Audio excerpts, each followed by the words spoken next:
Bonjour à tous les enfants. Je vais vous faire découvrir une nouvelle histoire.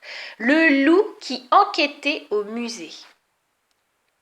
Une histoire écrite par Oriane Lallemand et illustrée par Éléonore Tuillier.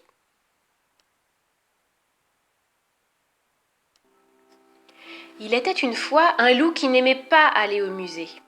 « Les musées, c'est ennuyeux !» répétait-il autour de lui. Mais voilà qu'un matin, tous ses amis se présentent chez lui. « Aujourd'hui, on t'emmène au musée !» lui annonça sa louve chérie.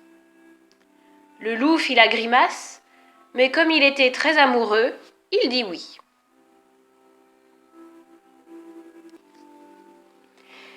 Maître Hibou débuta la visite par son œuvre préférée, un tableau de Louonard de Vinci, connu dans le monde entier. Ce tableau a été peint vers 1503, commença-t-il. Vous pouvez y admirer une mystérieuse beauté. C'est vrai qu'elle est jolie, chuchota Valentin en se tournant vers Lou. Mais déjà, Lou n'était plus là.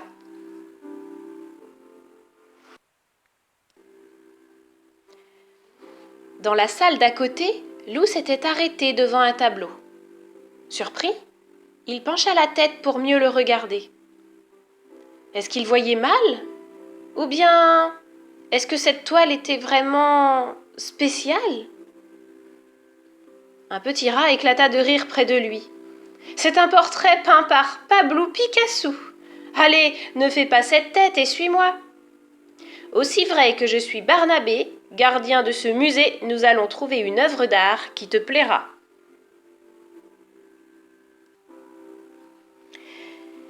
Joyeusement, Barnabé entraîna Lou dans une pièce suivante. Voici notre collection de sculptures.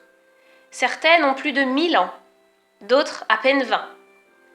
Magnifique! S'exclama Lou en se hissant sur le dos d'un superbe animal blanc. Eh, veux-tu descendre de là? Le gronda Barnabé. C'est fragile une œuvre d'art. À cet instant précis, une sirène se déclencha. C'est la grande alarme du musée, s'inquiéta Barnabé. Je dois filer, quelque chose est arrivé.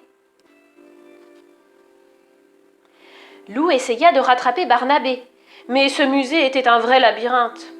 Découragé, il s'arrêta dans une pièce étonnante. Sur le mur, une inscription disait « Réveillez l'artiste qui dort en vous ». Lou s'approcha pour observer de plus près un paysage enneigé. Il connaissait cet endroit. N'était-ce pas les montagnes de l'Himalaya? « Au voleur! Au voleur !» entendit-il alors crier. C'était la voix de Barnabé. Guidé par les cris, Lou retrouva enfin le petit rat. Il était dans tous ses états. « Notre masque tibétain a disparu. Il est unique au monde, c'est une catastrophe. » « Restons calmes, fit Lou en regardant autour de lui. Le voleur n'est peut-être pas loin. Ne serait-ce pas des traces ici? En suivant les empreintes, Lou et Barnabé pénétrèrent dans une immense galerie. Lou, impressionné, s'arrêta devant une drôle de bête. « C'est un dodo, lui expliqua Barnabé, une espèce qui n'existe plus aujourd'hui. » Lou en resta baba. Décidément, les musées c'était plus intéressant qu'il ne le pensait.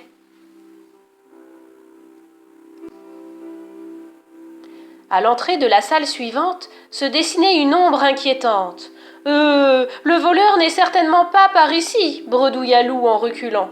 « Ce n'est qu'un squelette de dinosaure, gros bêta, » le rassura Barnabé. « Allez, dépêche-toi. » Les traces continuent par là.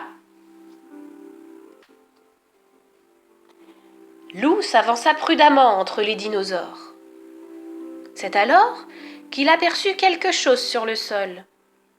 C'était un petit nœud rose recouvert de poils roses. Il fronça les sourcils, ses soupçons se confirmaient. Pensif, Lou se hâta de rejoindre le petit gardien. Barnabé l'attendait près d'une hutte. Sur le sol, il y avait des bols de terre cuite et des outils préhistoriques. Grâce à ces objets, on sait comment vivaient nos ancêtres, expliqua Barnabé. Et je viens de m'apercevoir qu'il manque un silex. Certainement celui que le voleur a utilisé pour casser la vitrine du masque, murmura Lou. Entendit-on alors au fond de la pièce. Il y a quelqu'un là-bas, cria Barnabé. Les deux compères se lancèrent à la poursuite de l'ombre. À bout de souffle, Barnabé s'arrêta devant le sarcophage du pharaon tout en canine. Je n'y comprends rien, cette salle est sans issue. À croire que le voleur s'est volatilisé. Je ne crois pas, fit Lou, en tendant la patte vers le sarcophage. Ah non, se fâcha Barnabé. Je t'ai déjà expliqué qu'on ne touche pas aux œuvres d'art. Mais ce qu'il y avait à l'intérieur lui coupa le sifflet. À l'intérieur du sarcophage, il y avait Demoiselle Yeti. Elle tenait dans ses bras le masque volé. Je me doutais que c'était toi, soupira Lou. Allez, Titi, sors de là. Demoiselle Yeti éclata en sanglots. Je suis vraiment désolée, hoqueta-t-elle. Mais ce masque ressemble tellement à mon papa. Je n'ai pas pu m'en empêcher. Allez, on ne pleure plus, fit le petit rat ému. Nous allons le remettre à sa place et personne n'en saura rien. Tandis que le loup rejoignait les autres, ses yeux furent attirés par une peinture. On aurait dit sa forêt, mais en beaucoup plus belle. Le cœur battant, il s'assit pour l'admirer. Et voilà, se réjouit Barnabé derrière lui. Coup de foudre artistique. L'art émeut, transporte, fait voyager. Je t'avais dit qu'on trouverait l'œuvre qui te plairait. Lou resta un long moment à contempler la toile. Puis il rejoignit ses amis. Ils étaient toujours devant les peintures à écouter Maître Hibou. « Ah, te voilà, Lou !» gronda le vieux hibou.